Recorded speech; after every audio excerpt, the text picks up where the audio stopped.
Hello and welcome back everybody to the Foodbuild factory, where today we're going to take a look at the Cryo-Trooper. That's the lovely guy you can see on screen right now. And as always, I'm going to show you some gameplay in the first part, and in the latter half of the video we're going to take a look at the perks, the mutations, the equipment and everything that you need to know about the character. So, first and foremost, this character is not exactly something I would recommend to a casual. It's rather, well, let's say a funny twist or role-playing character for a secondary character. So you need a lot of resources, so arguably with Ammo Factory and everything, you probably have one character that is able to produce a lot of ammo, which is kind of necessary on this character. We're using cryo cells, which you simply don't find a lot of them in the wild, so you have to rely on crafting. And while they are efficient to craft, the main ingredient you may have problems with will be crystal. So if you have a high level character, there's a good chance that you will have a lot of crystal on you, simply because it's not used for a lot of things. The thing though is that if you want to have a good supply of it, there's not a lot of good places to farm it. Like, you can arguably use workshops to get crystal ore, crystal veins. I'm not sure how they're called, but I'm sure you figure it out. It's not that bad, honestly. It's just not something you could pull off with your first account at level 30 or something. Furthermore, we do rely on a few legendary perks, and really this build only shines once it's completely done. So it's nothing you can really play into, so to speak. So you really should try to get everything done before starting to play with the character, otherwise you're burning resources even faster. That being said, it's surprisingly fun, and it mainly serves the purpose to show off something I wanted to show off for a while now, which is a stealth heavy gunner. So for those of you who don't know, there are some heavy weapons that can benefit from stealth, and surprisingly these are more of the flamer type weapons. So the flamer itself is completely silent.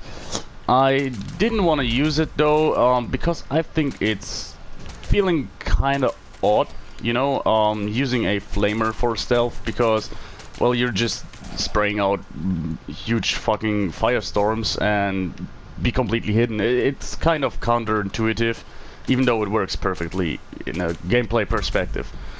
The Cryolator, however, it feels like a commando weapon of some sort, and this is something you could believe could be used for stealth. I mean, this is all, as I said, not taking into account gameplay, but just personal preference. And also, it makes room for some very unique looks. We're using the spacesuit here, combined with the new mountain goggles, mountain scout goggles, which I think do work together very well. Alright, we blew our stealth here, but back into stealth pretty quickly. What we're using, furthermore, proves the point that this isn't exactly a casual build, simply because we're using a Junkie's Flamer, Cryolated, sorry, with better VETS criticals and a less VETS AP cost. Alright, just see if we can find the fusion cores here, and once we have a good hit chance, we just take some shots. So, back to the character. What you want to do is, obviously, you want to stay in stealth all the time. Once you break stealth, I mean, the fact that the Cryolator can freeze enemies doesn't make it hard exactly to fight off harder enemies or something, simply because you can freeze them to the point where they can't move anymore. And the thing is, you just want to spare ammo, honestly. So if you're staying in stealth, you can be way more efficient with your ammo. And if you're not in stealth, you will burn through, like, well, you will easily burn through 500 cryo cells for a single enemy, which is not sustainable, as you can imagine. It's simply too much. You obviously always want to focus on the weak points, the thrusters, when it comes to Mr. Handy's. What else can we say about the character? Well, it's obviously not going to be the most powerful character, and with a pretty similar setup and special point distribution, you can arguably pull off a way more powerful character. But it's fun, and also in first person, it really feels nice. I do love the aesthetics of the Cryolator. It's such a cool weapon, and it has its use. Also, if you are at an event, well, while you aren't going to be contributing a lot in terms of damage, let's say if you're fighting the Queen, you won't be doing the most damage or something, but people will be actually glad that you turn up with this build simply because you can keep the Queen on the ground. Or let's say you are at an Earl fight, well, you can keep Earl from moving. It's honestly a pretty utility-based build, and we're far from maximized. So our special points are distributed fairly evenly, and arguably we could invest a lot more into agility. No worries, I'm going to talk about it later and show you, but I think we are at something like 9 or 10 agility. We do have a lot of chameleon equipment on, so sneak isn't exactly a problem, but we could be way more stealthy. So especially in situations where we get crowded, you will see that there's a lot of room for improvement. Also, that would mean that if we were using a lot more agility, we could use perks like Gun Fu and something, but I found that those aren't really going to be necessary for the simple reason that even with the less VETS action point cost legendary effect, the weapon still runs through a lot of action points. Obviously, if you're pulling off a bloodied character or something, this wouldn't be a problem, but we're not. We're a full health character, and we're kind of limited when it comes to action points. So what we want to do here is we want to stay in stealth, kill off 1 or 2 enemies. Our AP is dry, and now we're going to retreat a little, let our action points refresh, and in the meanwhile reallocate our character and take an approach from a different angle. So it's kind of a slow-paced build. It's not going to be the best for just farming legendaries or XP, but it's a lot of fun. And as you can see here, as long as we're remaining stealth, at least against mobs, we can pull off a lot of damage. So yeah, I do quite like how the character turned out. By the way, this time around I actually have no clue where exactly I want to go with this character in terms of the route I want to take while doing the gameplay. I guess we're just going to clear the top of the worlds, and then we're going to fast travel to Huntersville. Yeah, probably Huntersville. We're going to show off some fights against super mutants, which will be tougher.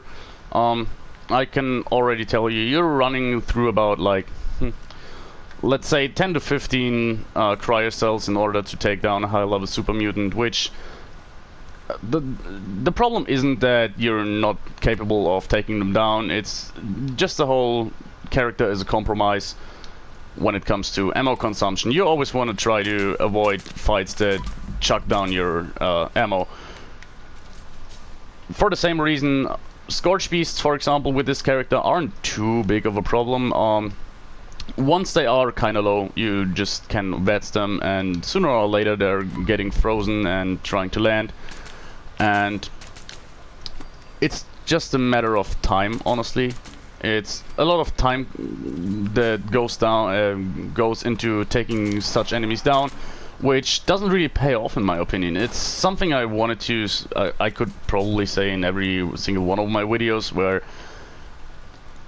people always try to build the most powerful characters in order to take down the biggest enemies very fast, and people argue, yeah, if you can take down a Scorch Beast in a few seconds, your build is shit and such. I mean, I totally agree on your main character. You should have something that can deal with every upcoming event and such, but honestly, in just in day-to-day experience or playing the game, there's honestly not a single situation where you desperately need to take down a Scorch Beast or something.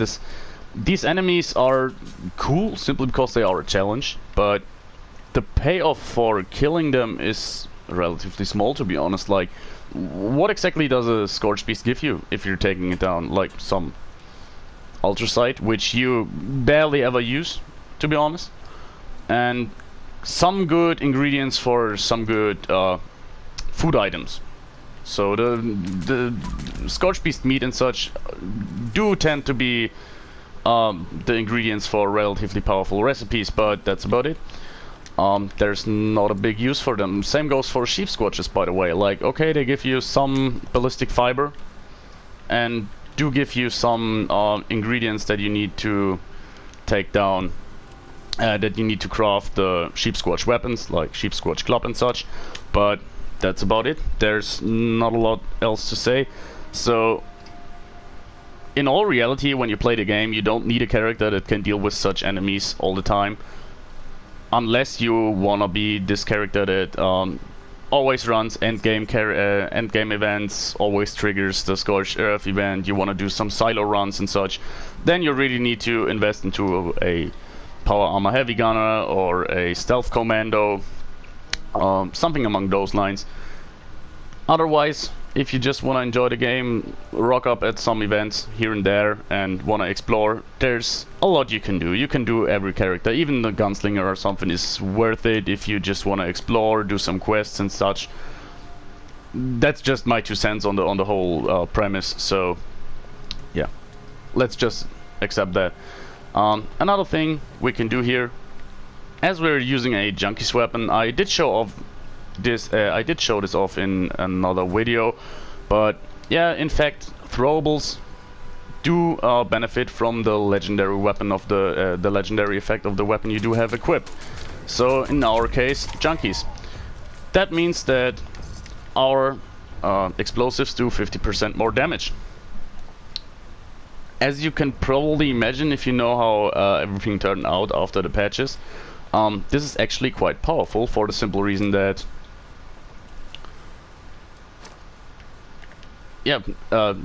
as our explosives don't benefit from anything else, their complete damage is their base damage.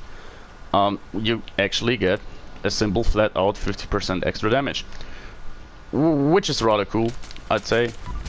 It's not going to make your explosives very effective. You could invest into them and make them effective, put some more points into intelligence and use demo expert, but we didn't do it on this occasion. I would do it if I were planning to run this character for a longer while, but that's not the case. As you can see here, even high level super mutants, we can take them down, but the key is not to stay in one area and trying to fend off, like for example this house here, because enemies will sooner or later swarm you, you're getting detected, and that's when shit hits the fan. Like, you want to stay in stealth, as I said earlier, reallocate every now and then, throw another grenade, this was a really bad throw by the way, and pick up the remains. Simple as that. I do really like the sounds, by the way, of the weapon. They're very cool. Let's see what else grenades do we have here. Oh, cryogenic grenades. They're just fun to use, honestly. By the way, I'm burning them for no real use, honestly. Alright. Think we're not far from getting detected. Here you can see how it performs in free aim, by the way. It still does well in free aim, and honestly I don't think you need to invest into VETs at all with this character. I simply did because the one single good cryolator I do have, in my opinion, or got, was this one, and well, if I have 2 legendary effects on a weapon that are benefiting VETs, I would be kind of stupid to not use it.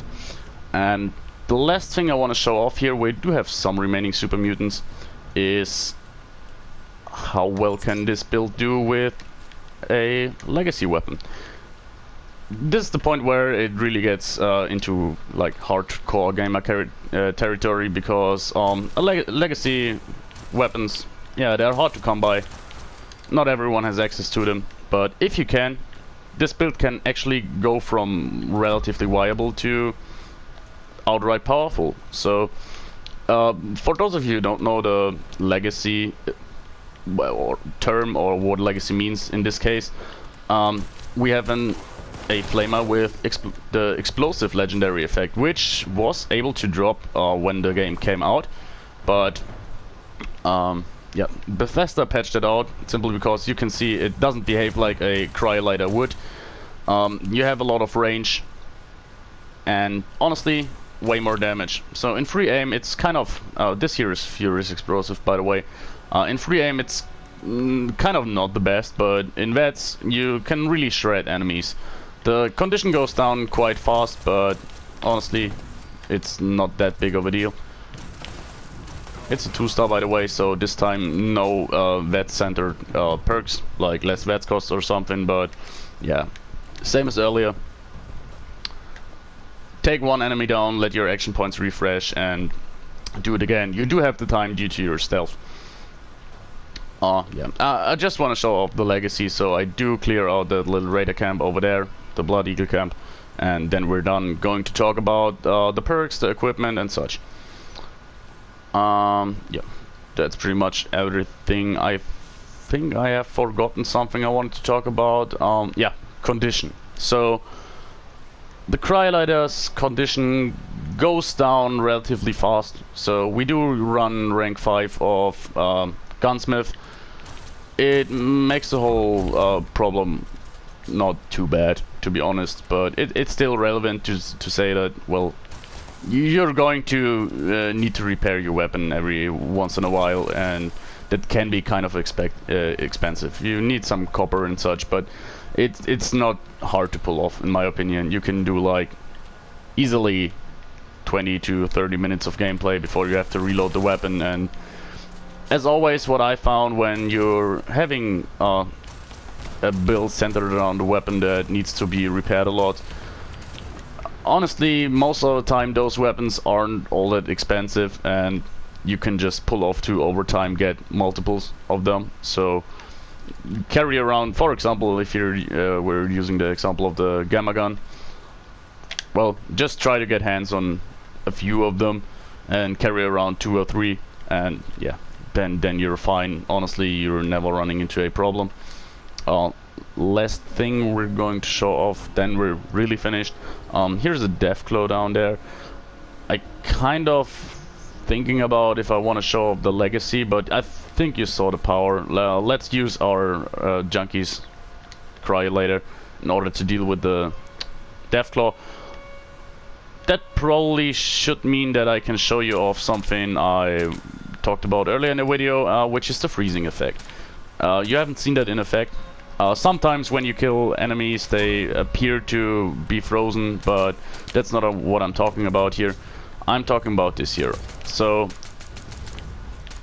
the Deathclaw detected us relatively quickly, but we can keep it slowed down, and therefore, yeah, the fight isn't hard anymore. Like, it's ammo consuming, but as long as it's just one enemy, you can easily keep it at bay. That also gives us a nice place to... Poor foxes. Yeah, this is a nice place to talk about equipment, I guess. Let's see. Alright, a Stimpack never hurts. Alright, that was it for the gameplay. And now we're going to take a look at our effects here. As you can see, we're quite cluttered here, and honestly I have like way more addictions than necessary. I kind of went overhead. I'm not sure what happened there. I was kind of drunk, and I think what happened was I missed the pop-ups, the pop-up notifications that I'm addicted, and therefore I'm, let's just see, yeah, I'm addicted to 7 different chems, which is unnecessary. We want 5 addictions, so I think I have to hunt some yeah, some red scorpions. I mean, you saw that we're already doing relatively well. All of these mutation addictions don't hurt us too much. So if I were to pick, I would get rid of medic simply because I want to have a bit more agility.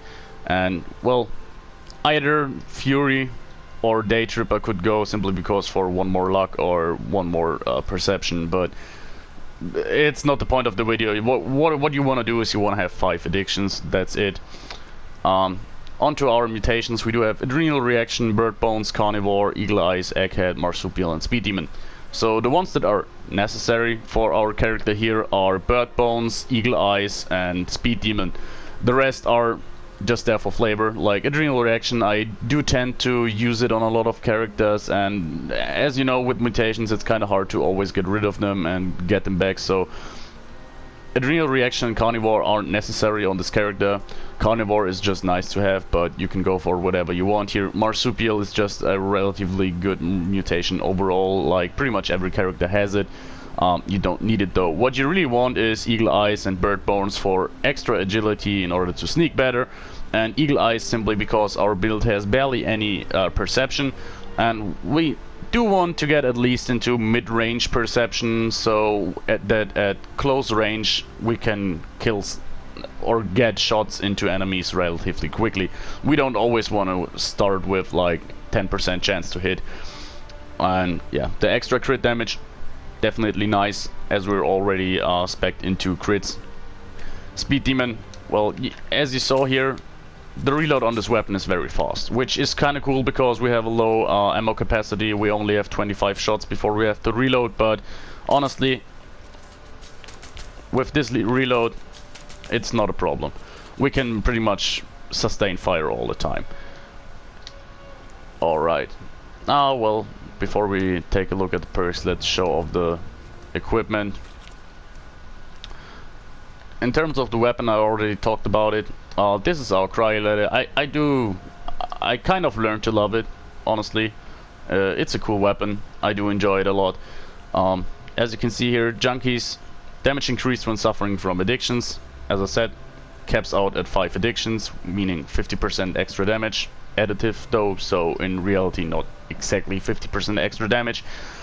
Extra critical shot damage, which is cool. We're using VETs a lot, and yeah, that means we're using VETs crits a lot, and those dealing more damage really pays off. And less VETs action point cost. You could argue that maybe 15% faster VETs crits would be a nice perk here, but I think less VETs cost is pretty much the best on this weapon here, simply because we're using quite a lot of AP, and being able to take off a few more shots without leaving stealth VETs is more beneficial in my opinion than getting a bit faster crit rate. So overall, I think for the build I done here, this is probably one of the best Cryo-Troopers you could get. Arguably, if I were to choose, I would use anti-armor with the same other effects, just so I can not bother with addictions. And given that we're not having the stabilized perk we would have from power armor, we don't have a lot of armor penetration on this thing here. The base damage isn't all that high, and yeah, anti-armor would really benefit us if we're breaking stealth. So overall, I'd say anti-armor, VETs crit, less VETs cost would be the perfect Cryo-Trooper for this build. Wouldn't change the build though, as the only thing that would change is that we're not running addictions. Here's the Furious Explosive Cryo-Trooper I showed off very quickly. In terms of armor, we do have Chameleon Agility, Chameleon with Strength and Cavalier, Chameleon AP Refresh, a life-saving chest piece with Agility, and last but not least, a Chameleon piece with harder to detect while sneaking. So we have pretty much everything we want here. The only thing that could be better in my opinion is yeah, here we could use another Chameleon piece, but overall, as I saw, 4 Chameleon pieces on Scout armor and 1 piece with AP Refresh, 1 piece with harder to detect while sneaking. This is already a pretty good armor set. What I really have to invest into though is getting mods for those, buying them from the Enclave Bunker. Mainly interested in the muffled mod for the legs, so movement while sneaking doesn't have an influence on our detection. But well, that's about it, and now we're going to take a look at the perks. This here shouldn't be too surprising. Strength 15. If you don't use a lot of or carry a lot of chems, you could pull the same build off with 12 strength, just getting rid of traveling pharmacy. Here we do have expert heavy gunner, lock and load, and master heavy gunner. We don't need bare arms because we're only carrying around 1 or 2 heavy weapons, so while they are heavy we don't have an arsenal at our hands. Lock and load is the best option here. I just showed you off how fast you can reload with lock and load and speed demon mutation, which is kind of detrimental for this build. The heavy gunner perks are self-explanatory here. In perception, we do have 1 rank of concentrated fire, which is necessary. We want to get our headshots in. And I had 1 more point, which I get from legendary perks. I will show you those in a second. You could get rid of those, so 1 more perception doesn't do you the best in the world, but it was nice to have here. I used it for fire in the hole simply to get more precise strikes with our explosives. Endurance at 12, Life Giver, Adamantium Skeleton, Fireproof, and Cola Nut. So the first 3 perks are just there to give us a lot more survivability, and Cola Nut makes just a good healing item and doesn't have to bother a lot with drinking in order to stay hydrated. This stat here, Endurance, is the one. If you want to pull that character off and don't have access to legendary perks, I advise you, I think it should be 4 legendary perks at all that I'm using, to take those 4 perk points from Endurance and put them into the respective perk trees. You could arguably pull this whole character down with 4 Endurance or something. You're trying to be at stealth all the time. If I had more time and more level ups, I would definitely use 5 of those Endurance perks, perk points, to put them into agility, but that's just not the case, and this is going to stay my melee character usually, so I had to, or wanted to, have Endurance high, but it's not necessary for the character. It's nice though, if you're getting detected you have a bit more safety. Charisma 4, Lone Wanderer 4, absolutely standard procedure here. You could also get a lot more damage if you're using Tenderizer. That perk would really work well with our character here. I switched it in and out, by the way. I did use Tenderizer for a time, and you did feel the difference. However, I felt like the extra AP refresh from Lone Wanderer was worth it for me. So arguably, if you can get hands on a armor piece, or on a armor set with more AP refresh pieces, you can definitely, or I would advise you to not use Lone Wanderer, but use Tenderizer instead. I just had to go here with Lone Wanderer simply for the AP region. Intelligence, well, we do have rank 5 of Gunsmith, as I already said. Probably necessary, the gun breaks relatively fast. Batteries included. This here arguably isn't necessary. It depends on how much you're carrying. Cryo cells aren't that heavy, and if you're only going to carry cryo cells, you can probably live without batteries included.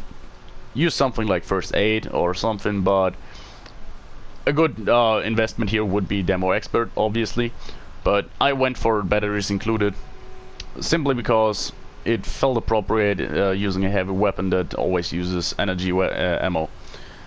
Onto agility, we do have rank 2 of Action Boy, Sneak rank 3, Escape Artist, Born Survivor, and Covert Operative. So the necessary picks here are Covert Operative, Sneak, and Escape Artist. Obviously we want to get the best out of our Sneak, getting good Sneak and getting better ranged sneak attack multipliers or additives. Now you know what I'm talking about.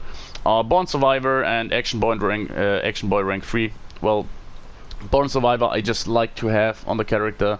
Arguably you can take that out and use rank 3 of Action Boy though. Probably even the better idea. I did it for, I switched in and off between, like rank 2 of Action Point was enough for me. And anyways, to luck, We do have starch genes, you know it, it's always there. If you want to have mutations, which you probably always want to have, you need starch genes. And the other 6 perk points here we did use for critical savvy and beta criticals. In my opinion, if you're not heavily invested into luck, those 2 perks give you the best benefits. Like, if you're really investing into luck, perks like 4-Leaf Clover and Grim Reaper Sprint are amazing, but only if you can really utilize them, or for example if you're using something like a shotgun. I showed the trick off in another video where shotguns really only need 4-Leaf Clover, simply because every single pellet they shoot, like 8 pellets I think it is, has a chance to proc the 4-Leaf Clover effect, and that means within a single shot in vets you pretty much always fill up your critical meter. So perks like critical savvy or something are, in my opinion, dead weight on a shotgunner, but for most of the time I'd say critical savvy and beta criticals are the best low investment combination you could get. Beta criticals is just a no-brainer here. We're already invested into criticals, so we're going all in here. And critical savvy, we're just consuming 55% of our critical meter, meaning that within 2 or 3 hits we get a critical back. It's definitely enough for our means. And onto the legendary perks. First and foremost, Brawling Chemist and Retribution are just there because, as I said, this is my melee character. Those are dead weight, they do nothing within the video. I think you saw Brawling Chemist proc, but that just means I gained another chem. And Retribution I can't even block with this weapon, so you couldn't have seen that. What's necessary here, and what I really advise you to use, is follow through. We're using ranged sneak, so this perk is, well, very beneficial for us. Nothing more to say about that. And on to the interesting part here. What I said earlier, we do have, overall 4 ranks of legendary strength for once, perception, and 2 ranks of agility. Combined 4 ranks. Perception, as I said, just leave out the... oh damn, how is it called? Fire in the hole. You don't need that, and arguably running at 5 perception or 4 doesn't really make a difference. 5 or 6. Legendary strength, take rank 2 of Traveling Pharmacy instead of rank 3 and everything's fine.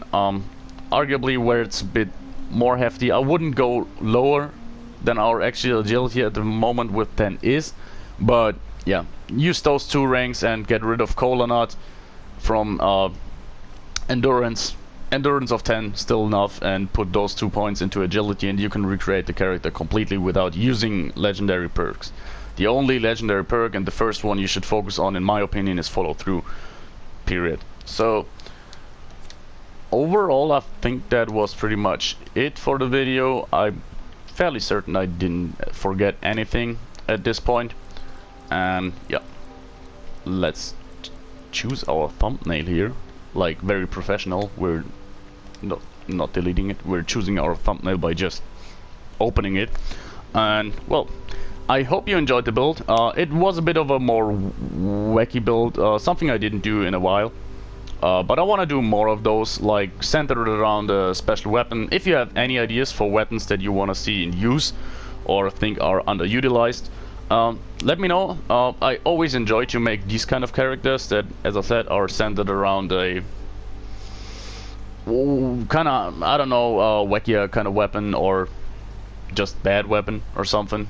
I mean, it's arguably kind of boring with melee weapons because, well, like a rolling pin, it doesn't do anything special, but you know what I'm talking about. The Cryo-Later, the Gamma Gun. I do enjoy these kind of weapons and making builds around them. And well, until then, until next time, see you guys, bye.